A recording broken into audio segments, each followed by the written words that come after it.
Chapter 6. Thomas Mayhew, who began missionary work among the Indians when he was 70, 1658 to 1680. Such a valiant soul ought surely to be included in the list of heroes.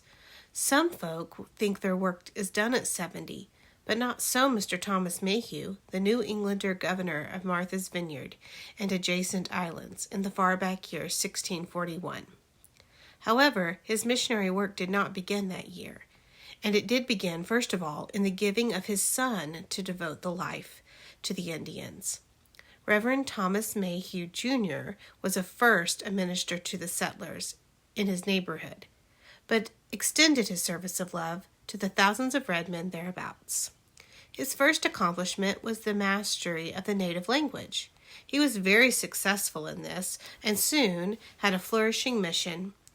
The first convert's name was Hyakums.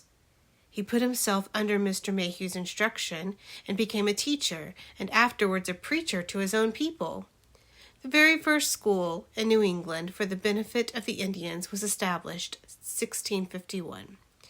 In another year, a church was organized. There were 282 members. The covenant, which all agreed to accept as church members, was repaired in the Indian tongue by Mr. Mayhew. About 5 years after this, the earnest missionary set out for England to get money for his mission. He was lost at sea. Then it was that his father, the governor, at the age of 70, determined to take his son's place, and bravely began the study of the native language. Heroes are not all young men, you see, although many begin very early to be heroic. This staunch missionary began preaching at the different plantations week by week, in turn, sometimes walking 20 miles through the woods to meet his Indian congregations. In 1670 was organized the first Indian church with a native pastor. There were then about 3,000 native Christians upon the island. The indefatigable Mr. Mayhew kept on with his missionary work until he died in his 93rd year. Is not this a wonderful record? His grandson John became associated with the work and was active in it until he died in 1688. When his son, Experience, took it up and continued for 32 years. In 1709, he translated the Psalms and John's Gospel. Surely this is a family that should not be forgotten. Chapter 7. Bartholomew Ziegenbalg, missionary to India, 1706 to 1719. This missionary with the long name was once a baby no bigger than ordinary infants, but in the short life that he lived, he made his name to be a shining memory in history. He was born in June 1683 in Pulsnitz, Saxony. He grew up in a Christian home and early showed a talent for learning. He was sent to the University of Halle, where he made a good record for talent, diligence, and Christian zeal.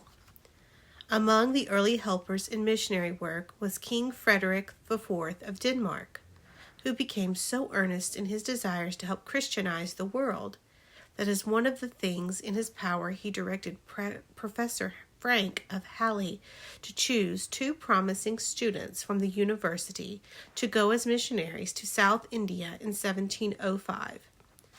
One of these was Bartholomew Ziegenbalg, and the other Henry Plutchow, both ready and eager to take up the mission. After a long, wearisome voyage of many months, they arrived in Tranquebar, a Danish possession on the coast of Hindustan.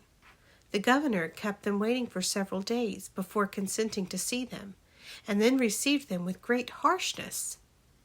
Ziegenbalg got a small room for himself in the Portuguese quarters and began missionary work under the greatest difficulties you can imagine. His comrade was gone elsewhere. The governor was opposed to him, and the European population of the city, engaged in money-making, cared nothing for missions. The idolatrous natives were ready to resist every effort to teach them a new religion. All these people wished nothing so much as to get rid of the missionary. But this they could not do, since he was determined to stay. He had no grammar with which to learn the language, nor any dictionary to help him.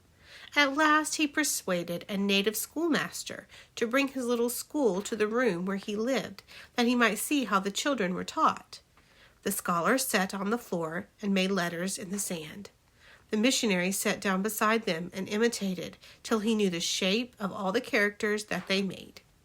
He found a Brahmin, one of the high caste men, who knew a little English, and by his help learned to speak the Tamil language in 8 months.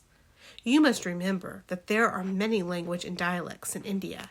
The people do not all speak the same tongue as Americans do.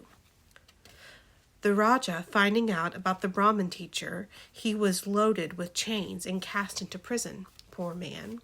Some of the Europeans in India, forgetting to gain, owned slaves. The missionary, pitying these poor creatures and unable at once to find others to teach, asked leave to teach these. He was allowed to do it for 2 hours daily, and the wretched outcast came to him gladly. In less than a year, 5 slaves were baptized. Missionary Ziegenbalg built a native church with his own money, and at its dedication preached in Tamil and in Portuguese to the congregation of Christians, Hindus, and Mohammedans.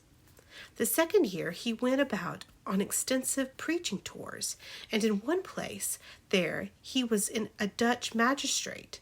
The most learned Brahmins were invited by him to hold a conference with the stranger. It lasted 5 days, and a great deal of truth was given to them in this way. In 2 years after reaching India, Ziegenbalg had mastered the Tamil language so thoroughly that he could speak it almost readily as he could his native German, and was ready to begin translations.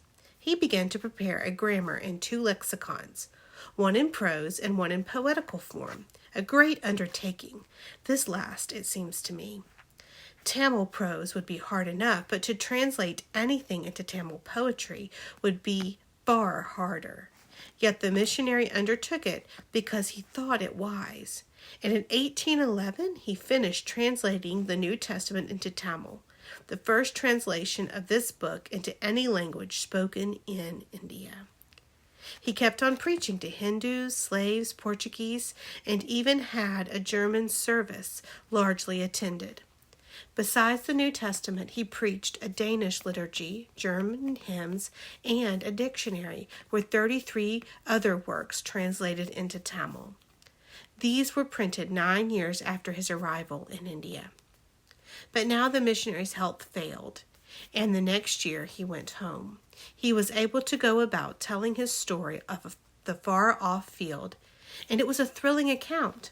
His glowing words impressed many in Germany and England, and kings, princes, and prelates gave generously to the work, while crowds gathered to hear him.